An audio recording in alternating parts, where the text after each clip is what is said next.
Hello everyone. In today's episode, we're going to show you how to generate code for a NestJS application from a Prisma schema with the help of Traxion, which is a set of libraries that simplify the maintenance of your GraphQL API.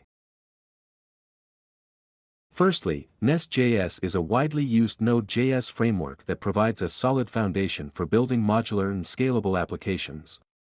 Then we have Prisma, a modern Node.js ORM, which greatly simplifies interactions with your database.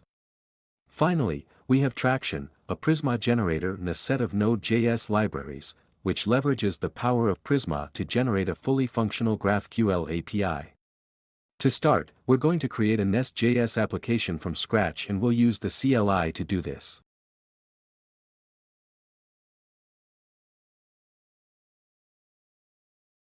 We're going to dive straight into the folder and use the Prisma CLI to initialize the repository. Once configured, we're going to add a script that will allow us to start the generation. So here's generate, which will execute npx prisma generate, then npm run format. Bear in mind that Traxion will generate files for you, but it will be your responsibility to format them. We're going to add a Prisma key that will allow us to seed the database when necessary. Once configured, we will set up the Prisma environment variables. Here, you see there is a database URL. For the purposes of this video, we will configure SQLite. Here, the path is relative to your Prisma schema which is located here, and we will configure our generator. To start, I will first install the generator dependency. You can find all the commands in the documentation at traxion.dev. While that's installing, I'm going to add the generation section in the Prisma schema. The Prisma schema supports multiple generators. And we will add the Traxion generator, which will generate code in the source folder located at the root of your project, pointing to the tsconfig at the root. To this, we will add, for example, a Prisma schema with a user model, a profile model, and a task model.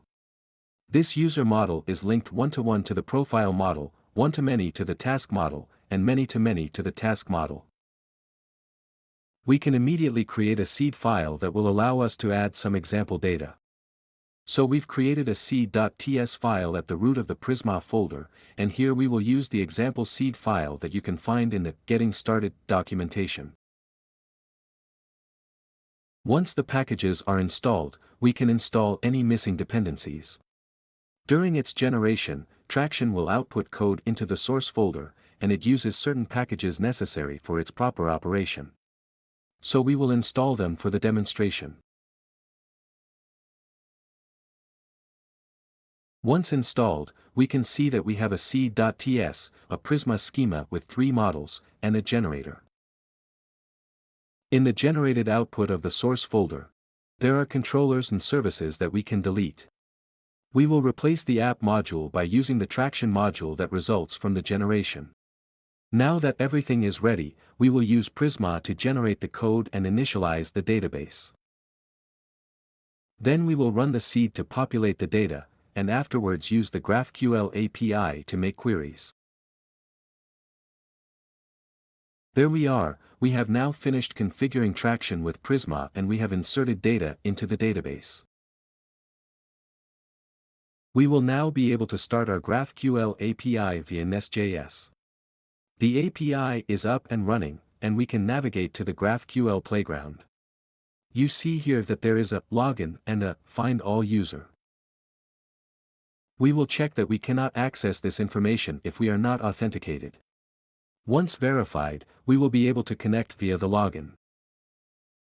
By default, there are 3 users in the seed, 1 admin and 2 users, all with the same password. We'll start with the administrator and query for the access token to confirm that we can see all the users.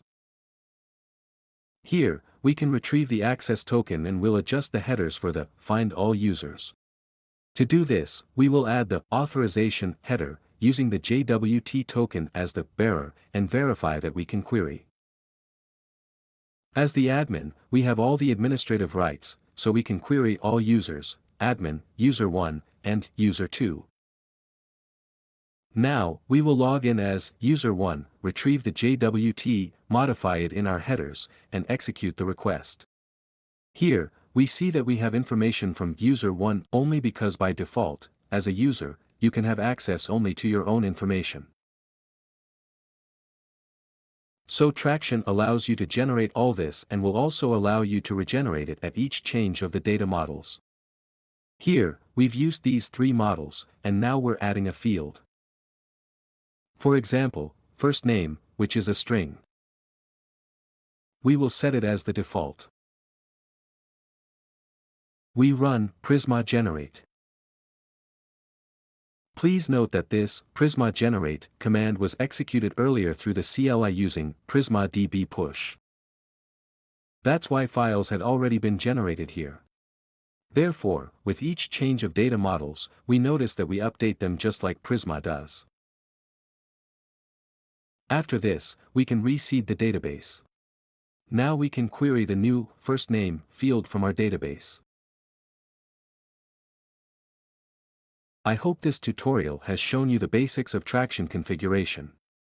I invite you to visit the documentation website to learn more. We will create more videos to allow you to discover a little more about what Traxion does. Thank you for watching.